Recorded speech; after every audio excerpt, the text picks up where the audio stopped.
All right, so next up on the show is Abbas Younes, the CEO of Soleil Energy Solutions, a solar energy company based right here in San Antonio. Abbas, welcome to the show.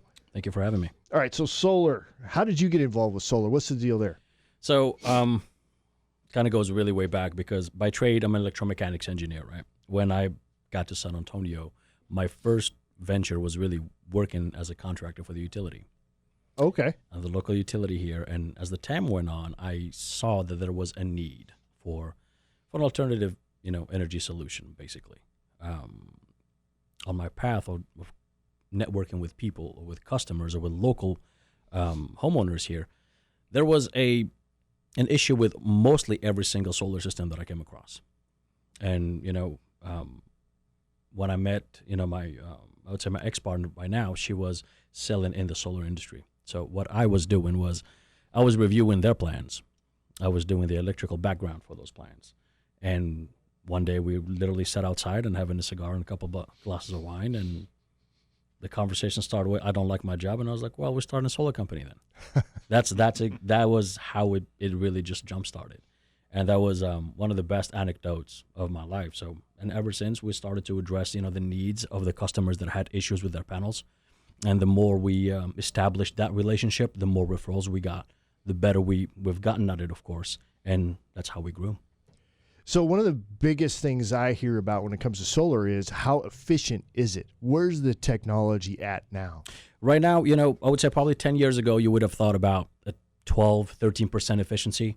Right now, they're hitting strides of 27 to 31% efficiency per panel, which is still, there's still ways to go, but it's doing pretty much the double of what it should have, what it was doing 10 years ago. So we have, the technology is at a point where it's ripe right now, and of course, when you bundle in the local incentives, the national incentives, it makes an absolute sense. And you guys have a local showroom as well, right? So people can come in, or at least an office where people can come and talk. Do you have a showroom as well? Yeah, definitely. We are we're located at 3700 Fredericksburg Road, Suite 114. It's an office warehouse. You're more than welcome to drop by. We're open from 9 to 5. And feel free to come in, and we'll give you a tour and give you a free consultation as well, if you'd like. So what is it that a homeowner should know about solar? What should we be aware of if we're going to start moving in this direction? So if a homeowner genuinely decides to move in that direction, number one, they need to know that this is a technology that would work for them. It's absolutely proven. It has a 50-year track record. The data is there. It will literally eliminate your electric bill. Okay. The second thing is it's also a discipline, because each solar system has a threshold. So you cannot just blast everything up. It's bringing you back to be a little bit more conservative and remain disciplined with your power at the same time. Well, that's going to be a tough one. I mean, I know my wife's not disciplined when it comes to our air conditioning unit. Is that a real challenge for people, do you think? It is. It really is, especially now that we've seen the temperature rise to all-time highs. So the ACs work extremely high. But at the same time, your solar also produces more. So it kind of works hand in hand. But if you consider what we offer is not just the solar panel, right? We offer to also make your home a little bit more efficient. So if you need your home to be weatherized, or if you need blown-in insulation in your attic, that would actually lower your electric bill by a lot. Okay, so you're taking a holistic approach to the house. Yeah. Okay, well, that makes sense, and that'd be helpful as well. So, we're not just here, hey, man, this is the amount of panels you need. Let's just slap them. Great. Fantastic. No, there are some homes that, number one, don't even have the roof space. So it pushes us to think outside the box. So we need to find you other solutions as well to complement that. Our goal for us is to make you as self-sustainable as possible, is to get you away from, hey, man, I'm paying this much each month. And each year I have this amount of inflation that I need to add to it. So it's always accounted for as your bill this year is not going to be the same next year, same time.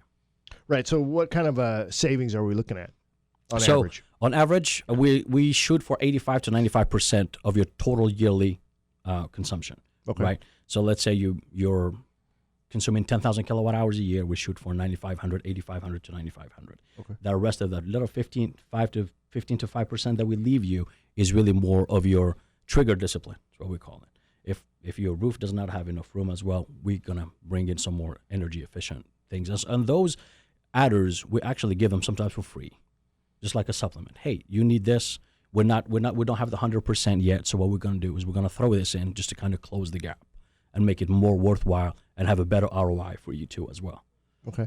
And people are still connected to the regular grid as well. So if they're going to exceed the normal, solar usage, I'm not sure if I'm using the right terminology, but if they exceed what the solar is bringing in, they still have access to that power. They do. The off-grid technology is there. However, it's very costly. It's going to pay off in the longer run. But for now, we tie you to the grid. In the event that you need to supplement from the grid, it is there and available to you.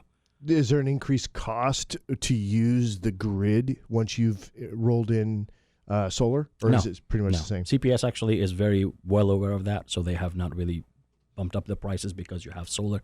They keep you at the same rate. Now, what about excess solar power?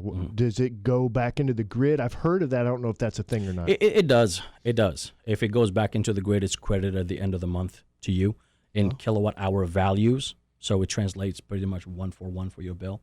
Okay, that's what I was going to ask. Yeah. If they're charging me, I don't know how much it is, but let's just say it's $5 a kilowatt. I don't know what it is, Yeah. but then that's what I would sell it back to them at. That's what you're gonna get credited at, back to you. I can't upcharge them any more than that. Can't we set the rate somehow? I mean, I like competition. I'm just saying, I'll do it for $5.95 every time the gas price goes up. I'm going to raise my electrical rate that I want to. It'd be nice, right, if we could change it on the daily. I like that. Right? That's that's unfortunately not the case. So let's talk about storage of the solar. How's that being done now?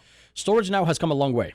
Batteries are a little bit more compact, with a little bit of a longer longevity. A few years back it was 5 years. Now we're looking at 15. Some of them even offer 20-year longevity, which is a huge stride for the battery systems. So those will allow you actually to go off grid.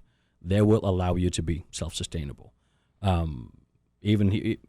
And whenever you want, even though you want to stay in the grid, those things will actually supplement the power to your house. Oh, I like so that. Instead of the power going to the utility, like you mentioned earlier, the power now is going to go to your battery. And whenever there's not enough power from your solar, your battery will kick in and feed it back in. So how big are the batteries and where are they stored? Right now, the batteries are, they come in sets of 10 kilowatts, and it's about, I would say, 3.5 foot by 2.5. Okay. That's about 300 to 300 deep? pounds. Deep, I would say probably about 8 inches. Okay, well, that's pretty slender. It's gotten a lot slimmer. So where do people put them, in their garage or what? Some of them people, it's preferred for them to stay in the shade, but some people put them in the garage. Some people would put them outside. They have heat dissipators in them, so even when the weather outside feels like it's about to scorch your skin, you put your hand on the battery and it's still cold. So like in the garage, you're not going to create a lot of excess heat in the garage because Not it at can all. get pretty hot in the garage.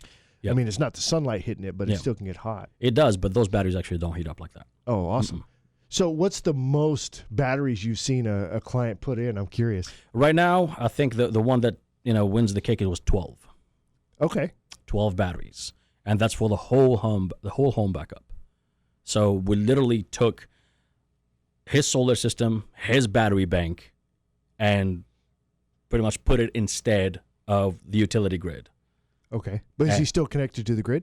He's still connected as an emergency. Yeah, I would too. That's it. Other than that, he's never complained once since we turned it on. I'll bet. He's like, I am happy. Every time you call him, he's like, I'm good. I'm on a fixed income too. It's like, so I know exactly what I'm paying with this, and I don't have a utility bill. I'm good. So when you have like a big power outage, like we had a couple years ago, back in I think it was February, where people lost power for a couple days. Yeah. So how long would, say, 6 batteries last the average household? So for 6 batteries is what we call like a partial home backup, right? We take your necessities, your router, your living room, your fridge, things that you cannot live without, basically. And sometimes with 2 batteries, 6 batteries, you can even back up your AC and have. I like how you put heat. Wi-Fi in there because that's super important. Oh, That's no joke. That's how I get my Netflix. oh, that's a necessity. I guarantee you that. Yeah. So with those, it would last you probably 6 hours, but since the solar is going to always be producing, it's going to always keep refilling those batteries. The technology now is designed not only to have a battery as just a backup, but it's like turning your house into a power plant. Right. It constantly cycles power. So as long as there's some sort of sunlight, those batteries will fill up and discharge back again. So if you've got that and you've got a rainwater capture system, you're good. What else do you need? Chickens? Produce eggs? Oh, yeah. You're pretty much done, right? Couple chickens, couple goats here and there, right? All right, Abbas, if people want to get in touch with you, how do they do that? Well, we have, like I said, the office phone number is 210-255-8825. It is 210-255-8825. We also have a website. It's simple, Soleil Energies, and it's soleilenergies.com, SOLEIL energies.com. And, you will find our Instagram handles on there, our Facebook handles. Just click away and, give us a shout.